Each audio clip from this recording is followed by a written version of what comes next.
त्रिदलं त्रिगुणाकारं त्रिनेत्रं च त्रियायुधं त्रिजन्म पापसंहारम्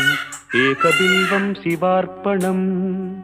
त्रिशाखैः बिल्वपत्रैश्च अच्छिद्रैः कोमलैः शुभैः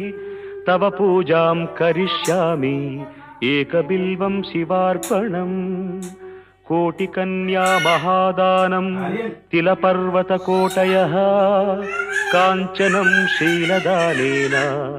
एकबिल्वं शिवार्पणम् काशीक्षेत्रनिवासं च कालभैरवदर्शनं प्रयागे माधवं दृष्ट्वा एकबिल्वं शिवार्पणम् इंदुवारे व्रतं स्थित्वा निराहारो महेश्वर नक्तं हौष्यामि देवेश एकबिल्वं शिवार्पणम्।